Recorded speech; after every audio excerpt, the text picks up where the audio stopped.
네, 지방선거가 이제 80여일 앞으로 다가왔습니다. 정당별 준비 상황 알아보고 있는데요. 오늘은 정의당에 대해서 살펴보도록 하겠습니다.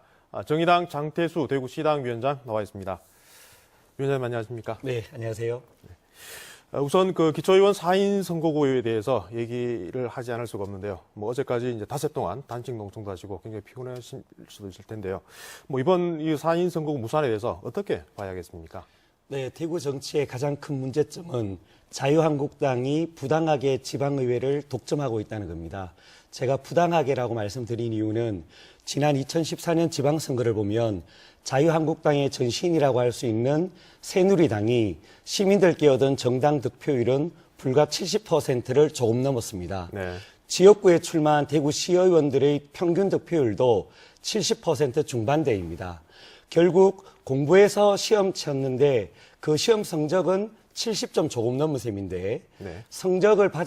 막상 성적을 받아본 성적표에는 97점이 기록되어 있다는 겁니다. 이거는 시험 부정이거든요. 근데 이 시험 부정이 한 번만 끝나는 게 아니라 4년 동안 이어지고 있다는 겁니다. 표를 도둑질한 셈입니다. 어제 부당하게 시의회에서 이렇게 쪼개기 한 것은 그나마 중립적인 선거구 획정위원회가 이런 부당한 도둑질을 조금이라도 막아보자고 한 것인데 그나마 이걸 외면한 것입니다. 결국 어제 대구시의회는 특히 자유한국당 대구시의원들은 이번 지방선거에서도 표를 도둑질하겠다는 심보를 노골적으로 드러낸 셈입니다. 네, 알겠습니다.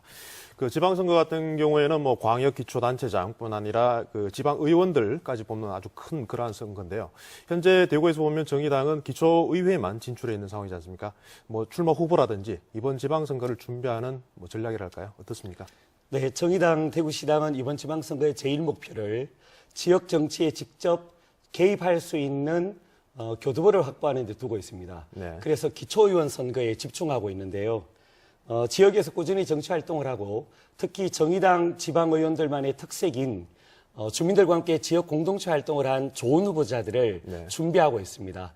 그리고 이번에는 대구에서 처음으로 광역의원, 그러니까 대구시의원을 내겠다는 당찬 목표를 두고 있습니다. 네. 진보정당이 지금 대구에서 의회에 진출한 역사가 16년입니다.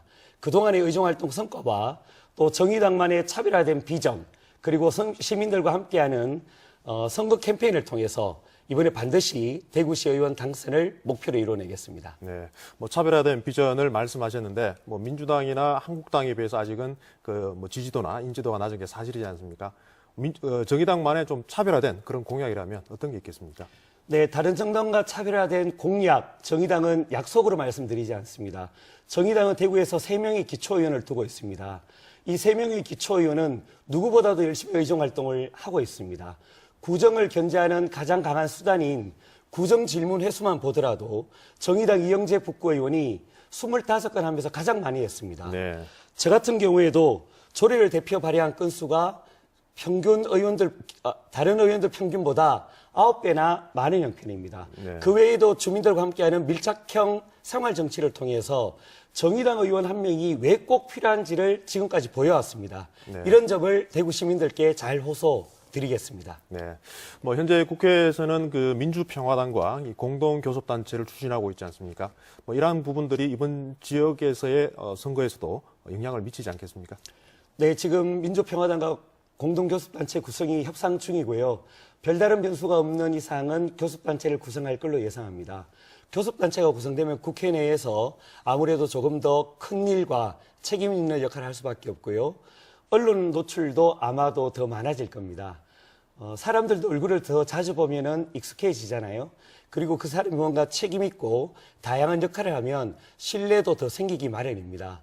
공동교섭단체를 통해서 정의당이 시민들께 더 알려지고 또 정의당의 활동이 좀 더 책임 있게 보여진다면 이번 지방선거에서도 긍정적인 영향을 미칠 것으로 예상하고 있습니다. 네, 잘 알겠습니다.